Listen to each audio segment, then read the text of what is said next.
Up we soar, like the planet's butterflies.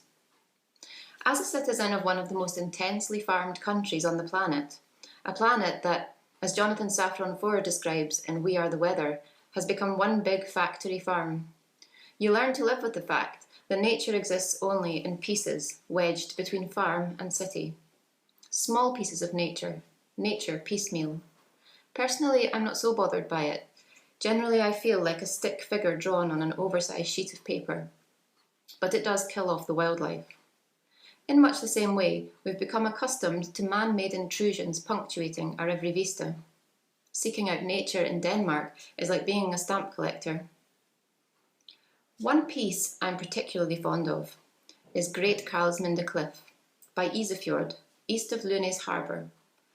And it's this cliff, this coastal slope, this heavy yellow-brown mass, the view from its top, and the path leading to it along the coast that will be my focus here. For me, one of the highlights of visiting this cliff is seeing it emerge in the distance, ambling along from Sulier, where my summer house is located, knowing you're almost there.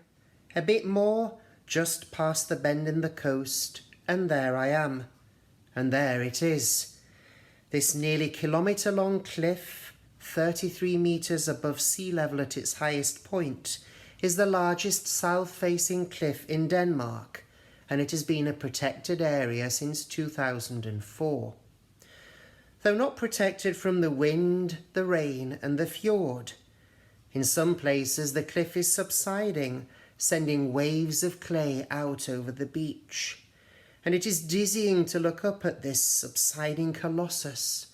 And where the subsidence is worst, it resembles a vertically ploughed field, a frost-covered field, with its rutted structure, in fact giant ruts, and you half expect it to crash down over you, an avalanche of clay. The cliff is composed of two different types of boulder clay, blue-grey and yellow-brown. I find a spot where both kinds are visible and break off two small pieces and pocket them. They crumble easily, these porous pieces. Erosion takes place where there is no vegetation. There the cliff is alive and changing, transforming. I like the bare areas best, the light brown clay against the light blue sky, the softness of the colours. At the moment, red poppies strip their silken dance across the clay. The cliff is growing thick with trees and bushes. The hawthorn is flowering on the cliffside now. Rows of pine trees line the edge. Sand martins inhabit the cliff faces. A few years ago I heard, true or not, that some mean-spirited people staying in the summer houses on the cliff believed the sand martins were worsening the erosion by hollowing the cliff out with their nesting holes. These summer house people wanted to do their best to prevent their houses from plunging into the fjord, and so they blocked up the holes with stones so that the martins couldn't reach their chicks. And the chicks starved to death inside. I hope it isn't true. It's early June now, and the martins are filling the air with their insect-like sounds, almost a crackling, and their frantic darting through the sky. They're quick as bats. A sand martin whirls along the brown cliff face, then suddenly disappears into a hole. I've gone to some pains to find out whether my beloved cliff is called Skullcliff or... Alternatively, Skula Bay Cliff or Great Karlsminde Cliff. They are two distinct cliffs, you see, east of Lunes harbour.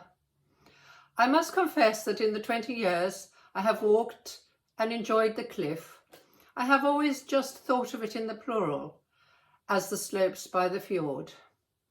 On one of my reconnaissance walks with my dog, on the beach, almost devoid of people, I meet another dog walker and ask her if she knows which cliff is which. That's Great Karlsminde Cliff, and that's Skula Cliff, she says, pointing with unwavering certainty. And now I know that the cliff that has so long enthused me is actually called Great Karlsminde Cliff. She knows what she's talking about, as she's authored a text on the cliff. To think that the first person I ask, the only other person on the beach, is a connoisseur.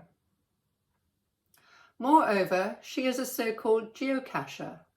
I nod, thinking it is something to do with geology, until I get home and look up the word. For anyone else who didn't know, geocachers are participants in the world's largest treasure hunt who find things hidden by other geocachers using a GPS receiver or an app. While tracking down these hidden objects, they explore interesting areas. I can hardly believe my luck. We walk together, and she describes some of the rare features that the cliff, thanks to its south-facing position, its exposure to the sun, its heat, has to offer. She points out the wild cranesbill, a small pinkish-purple flower, and tells me there are bird spiders here, the northern bird spider, the purseweb spider, and describes its web to me. And then we actually find one of these webs, and for a brief moment I wonder if it's Mr. Bird Spider himself dangling in the middle. But no, it's only his latest catch. Finally, she shows me a secret path up the cliff, and up we soar, like the planet's butterflies, the dogs following us, passing us, ahead of us. The old iron steps still peek out between the overgrowth. The railing is gone, but the supports remain.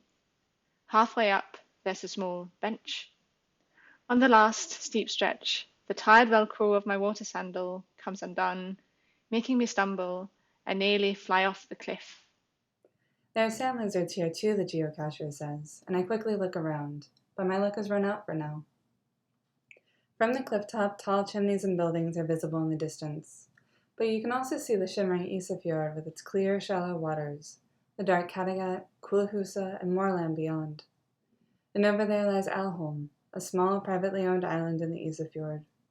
You can wade out to the island from the Kulehusa coast, up to your waist in water if it isn't low tide, through sand that sucks at your feet. I once came ashore with only one sandal. And you can take advantage of your right to roam around the island, providing you keep to the water's edge. You can make the walk to the Great Karlsminde Cliff long or short, depending on how far you want to draw out the tingle of expectation. Now I'm getting off the slow train, which has long since stopped its lazy rumbling, and been replaced by an efficient yellow express train in Hunestad, so I can savor a few more delights before reaching the cliff. Well, heading eastward now. Away from Hunestad harbour, and the last glimpses of industry in the form of lorries, containers, and a huge blue crane. Then down to the water, where you can take the fjordstien, a coastal path, and walk through the scent of burnet roses. You can walk along the beach, which typifies what I consider a Danish beach. Modest, not in the least bit spectacular. Grey sand, stone and seaweed, and the impression that only a moment ago Stone Age people could be found sitting there, eating mussels. The coastline twists and turns as you walk from bay to bay, then moving a little further inland, so as not to miss out on the small forest of pines whose trunks have twisted into crazy shapes in their struggle to reach the light. Down to the beach again, to be cheered by the beachfront property on the water's edge in its slightly dilapidated solitude. What a place to sit and write, I think longingly every time I pass. Then, across the grassy stretch near Lunes Harbour, a former commonage, a public grazing area for cattle, now protected. The wind whistling here, the waves crashing there, and the surfers gliding across the inlet's waters, on through the marina, which has grown enormous, and once again along the coastal path, climbing over a mound of rocks, and I am back on the beach, standing next to the completely overgrown Skule Cliff in Skulevig, depicted in paintings by Holger Drachmann and Sigurd Skov, and the great Karlsminde Cliff reveals itself. I hope its yellow-brown areas are still bare.